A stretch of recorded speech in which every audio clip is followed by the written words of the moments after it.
right. Welcome, everybody, to the next episode of So Not PC Podcast with Rob Adomus. We're going to continue on based upon last week's episode where I brought up the globalist agenda. Now, I want everybody to know, first of all, thank you again for tuning in. And I hope the viewership is obviously becoming larger, that you're sharing the podcast with other people. The whole point of the podcast has been, right from day one when we started talking about this, actually some years ago, my friends brought this up for me to do, and I actually said no for quite a long time because I honestly didn't know what I would be talking about and what would be relevant. But as things kind of started to formulate, it became very, very obvious that what's going on in the world, and if everybody isn't paying attention, you need to be paying attention because we're seeing such a, what I would call a de-evolution of what's going on around the world. And you know what? I, like a lot of Canadians, a lot of Americans, were very laid back to what was going on and listened for years to the mainstream media, the fake news media out there. And by now, if you haven't figured out who the worst perpetrators of fake news is, you just have to go to the internet and you can go down the list of the CNNs, the MSNBCs, the Washington Post, the CBC. It's a laundry list, and it's ugly because we've been fed such propaganda and lies for decades, long before most of us were ever born. And I finally got to the point where I got sick and tired of hearing the same bullshit over and over and over again. And these media outlets, which are only owned by 6 families, people, get that? 6 families own all the media outlets in the world. Okay? So what are they going to feed you? Nothing but garbage. So you better wake up. You better wake up yesterday. And part of this is the globalist agenda. This was in order to make us not think for ourselves. So I got really sick and tired of this, and I finally said yes to all my friends who were pushing me to have a podcast. So we're finally at that point now.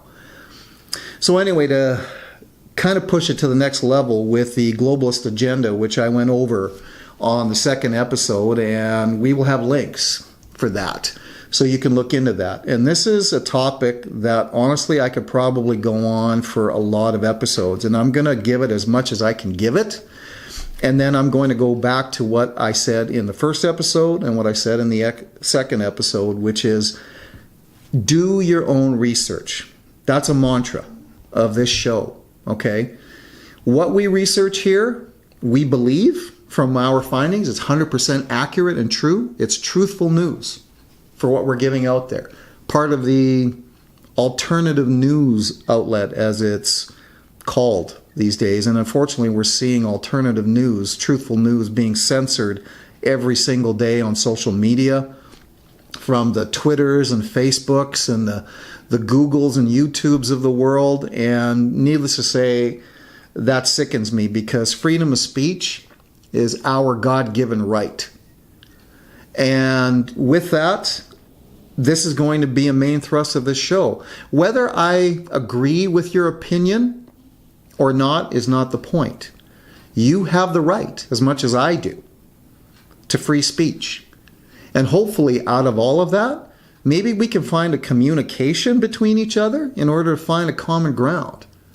There is an old saying that we can agree to disagree, but it should never lead itself to violence, which is happening, unfortunately, to a large degree out there. And I'm going to say this right now, and whether you agree with this statement or not, that's your choice. You have that free will, and that's okay. It's part of this. Is that left wing, as it's called out there, seems to have no problem with screaming at the top of their lungs without any factual evidence to back up their claims as to why a centered opinion, or as they're crazily saying, right-wing extremists, which they don't even know what that means. Honestly, we're going to do some episodes where we're just going to take the whole episode and we're going to talk about the actual definitions of things.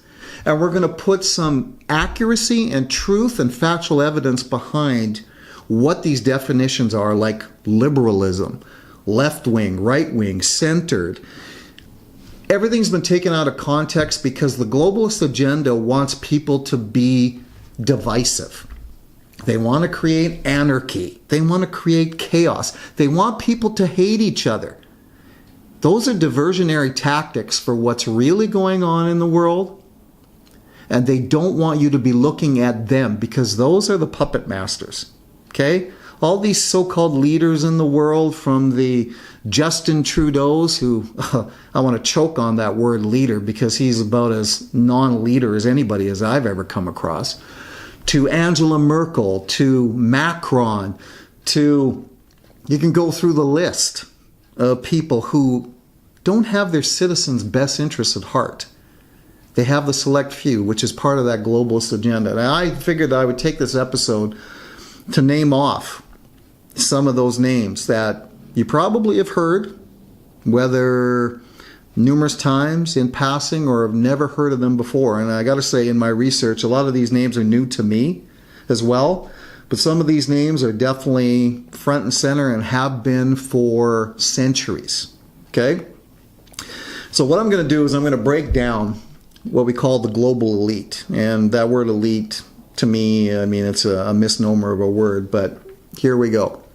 The global elite march in 4 essential columns: corporate, academic, political, and organized religion. Now, in general, the goals for globalism are created by corporate. Academic then provides studies and white papers that justify corporate goals.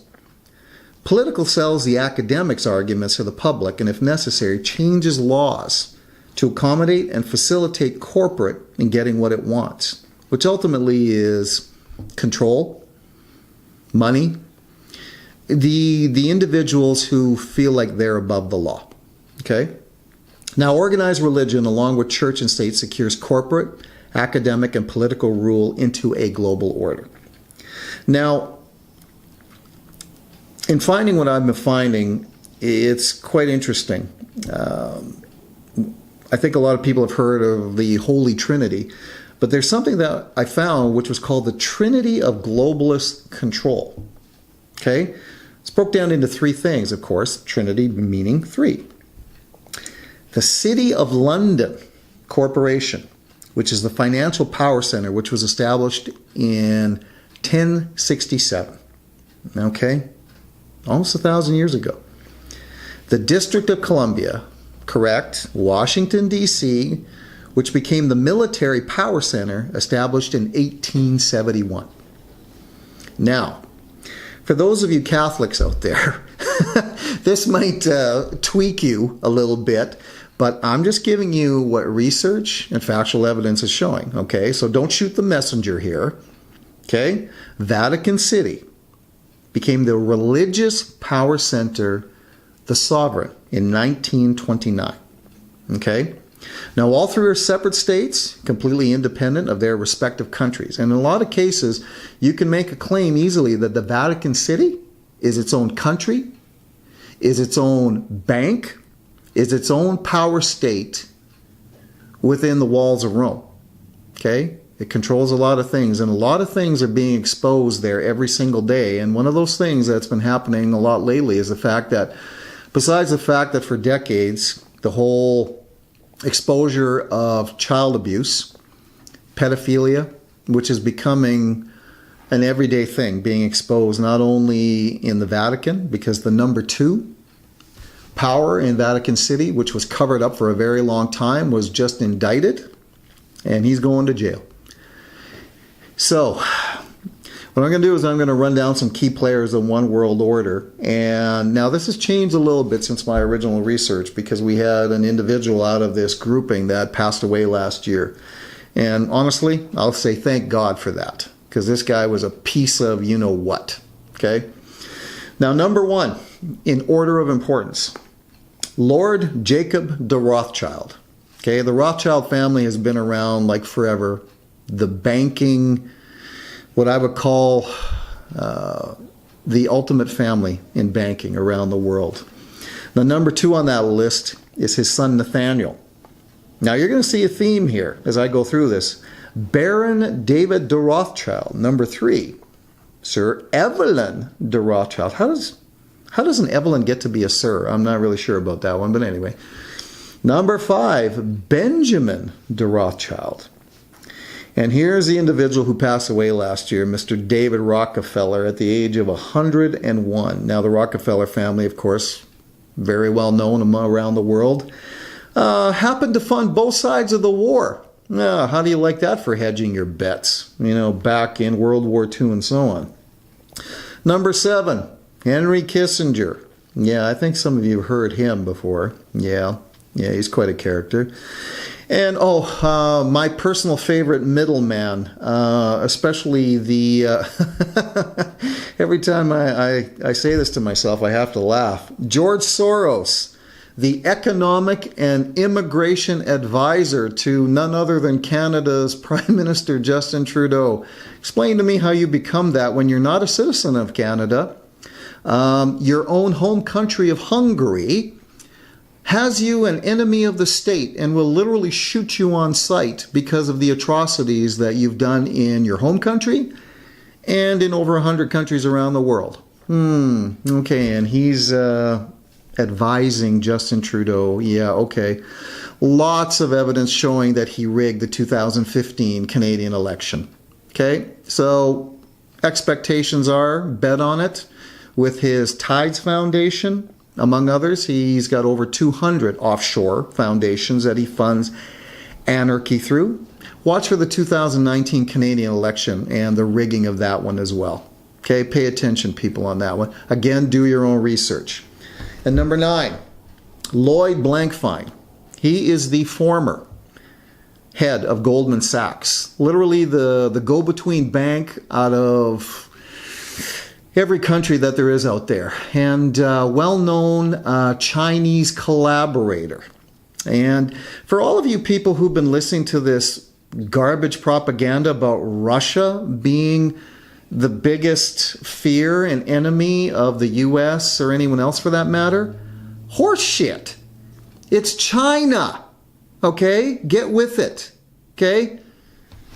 Do your research. This is where it's at. China has always been the biggest problem and will continue to be. Okay? So anyway, as I go down this list, there's something called the power behind the Committee of 300. Now, this is something new that I didn't personally know of. Okay? And I won't go over the 300 names because we'll be here for a while if I do that. Okay? But the Committee of 300 is the Anglo-Jewish, what they call cousinhood, that dominates the financial and political systems of the world. Now, this cousinhood includes the Rothschilds, the Rockefellers, Oppenheimers, Goldschmidt, Makata, Montefiore, Sassoon. Nice shampoo, by the way, for Sassoon. Warburg, Samuel, Kaduri, Franklin, Worms, Stern, and Cohen families. They're essentially what we call, I guess, the leading families of the oversight of the Committee of 300. So I've named some names that I think that some of you will be pretty familiar with, and certainly some that are not, and were not with me. So again, I won't go over all of these names, but I think there's some names that I would actually like to pull out that you're probably familiar with. The Vanderbilt family.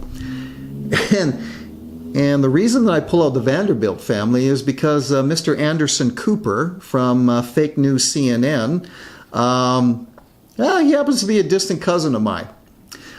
CIA operative, by the way, not a journalist. His mother is Gloria Vanderbilt. And my family married into the Vanderbilts, and no, we're not rich, okay? Vanderbilts lost all of their money because the originator of the money of the Vanderbilts passed it on when he passed away to the heirs. They inherited and blew it all. Okay? So they had to marry into other families in order to get some semblance of wealth back. Okay? See how that works? All right. Anyway, Anderson Cooper disgusts me. Okay? Because anybody who lies every single day like he does, I don't want to have a part of in my family. So he's a black mark. We'll just leave it at that. Oh, here's another family that you're probably familiar with. Disney. Comes from the originator, the French, Disney. That's the French pronunciation of that. Okay? Short form is Isigny family. Okay? There's a lot of changes, and one thing that you'll find as you go into your research is a lot of these families with their current names were not their original names. Okay? We can go into the quote royal family. They call themselves the Windsors and so on. They're not Windsors. Okay? That's Windsor, Ontario. That's a place. Okay? The Windsors, no. Go into the history. In fact, the royal family, whatever, they're direct descendants of Vlad the Impaler, the original Dracula. Okay? Vlad the Impaler, where did he get his name from? Oh, he liked to drink blood. Yeah, and when you factor in that the royal family is well known for children disappearing around them, they're very well known in the pedophile world with their close friends. Prince Charles' best friend, Jimmy Savile, well-known pedophile. The list is long and tenuous, to say the least. So again, do your research. What I'm showing and telling you here is nothing new, but they've been trying to hide this for a very long time. It's finally getting exposed, and I'm just one outlet at this point in order to get it out there to the public. Anyway, we can go into a long list. I'm going to make this a much shorter version of what I've been doing. And what I want you to do, folks, is go to this website here. Go to www.theglobalelite.org. Okay, a lot of this information I grabbed off there and a number of other websites tells you things like the ownership of the Federal Reserve down in the U.S., which is the Rothschilds, Lazard Brothers, Warburg, Lehman, Goldman Sachs again. More names that we know in the banking world. Go there. These are the banking elite. This is where all of these shenanigans go through. Okay? Now, we can talk about the U.S., we can talk about Canada, we can talk about a lot of countries specifically about what's been going on there. Now, the Rothschilds, their name is synonymous with pretty much every country in the world. They control everything.